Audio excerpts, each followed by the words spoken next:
Hi everybody, welcome to the whiteboard. In this segment we're going to be discussing quantitative easing, which you'll often see referred to with the abbreviation QE. Now what quantitative easing is it is an attempt to ease the restrictions on the money supply in the economy. So here's how it works.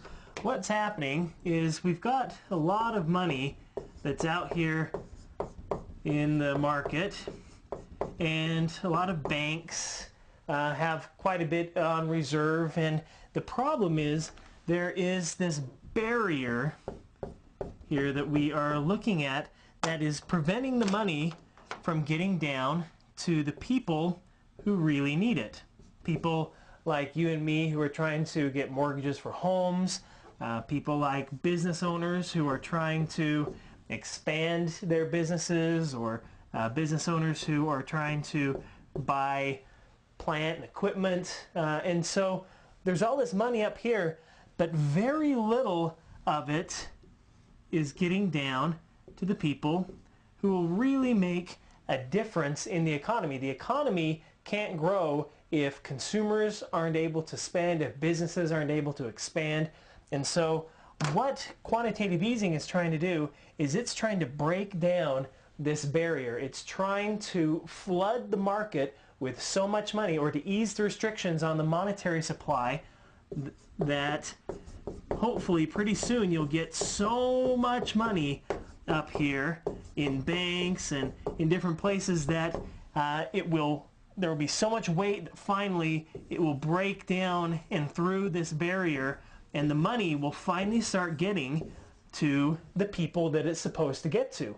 Now, the current head of the Federal Reserve, Ben Bernanke, he has a nickname. A lot of people call him Helicopter Ben, because in a speech he gave in 2002, he said, if it were ever necessary to stimulate the economy, we would be willing to helicopter in with cash, with piles of cash, and just toss it out to people so that there would be enough cash in the economy to stimulate growth and to get the economy back on its feet. Now, that example of the helicopter is originally attributed to Milton Friedman, but ever since that speech that Ben Bernanke gave in 2002, a lot of people have called him Helicopter Ben, and it shows that he is willing to use quantitative easing and take the Fed to increase the monetary supply so that the money gets to the people that it's supposed to get to. Because right now banks are sitting on loads of cash, they're not lending, the credit markets are still frozen, and it's tough to get the economy rolling again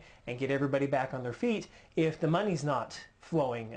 Cash is the lifeblood of the economy, and if the cash isn't flowing, the economy is dying. So what we're going to look at here is how the Fed goes about increasing this monetary supply so that eventually it will break down the barriers and get to the people that it needs to get to.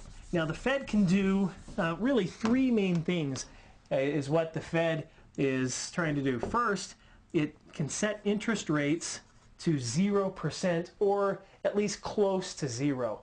And what that does is it removes a lot of restrictions from borrowing. If you can borrow money at 0%, there's no cost to borrowing. You get it now and you can pay it back without having to pay any interest. It's, a nice deal. And so if banks can borrow money at 0%, they're much more willing to lend it out. The second thing that the Fed will do is they will give a timeline for how long they're going to leave interest rates at 0%, because people want to know, okay, are you going to bring it down to 0% for 2 months and then jack the interest rate right back up? Or are you going to leave it at 0% for 3 years or 4 years? They want to know. And so what the Fed will do is they'll say, okay, we are going to leave rates low as long as it takes to meet certain criteria. And they'll set benchmarks. For instance, they'll say, once the economy is growing by a certain percentage for 2 straight quarters, which is measured by GDP. Or they'll say once inflation gets to a certain rate for 3 straight months. And they'll measure that by the consumer price index. So they'll set some sort of a benchmark so that people can know how long the Fed is going to leave interest rates at 0%. The third thing that they'll do is they will buy assets. And what that means is they'll go out and they'll look at banks and other institutions who are holding long-term treasuries, who are holding long-term corporate bonds, who are holding asset-backed securities like mortgage-backed securities, and they'll go out and they'll start buying these assets from these different people, and it'll put it on the Fed's balance sheet, so the Fed has to worry about whether or not it's going to get paid for those assets. But what that does is it gets cash out into the market, because if I buy a bond from you, I'm giving you cash. And if you're a bank, now suddenly you have even more cash on hand. And a bank doesn't like to sit on too much cash. They want to get that cash out into the economy and working for them. That's how they make their money. And so by buying longer term assets, the Fed is able to get more and more money out into the economy, and hopefully the Fed will be able to get enough money out into the economy that it will be able to break down that barrier that we were looking at here and get that money down to the people who really need it and who can really make a difference.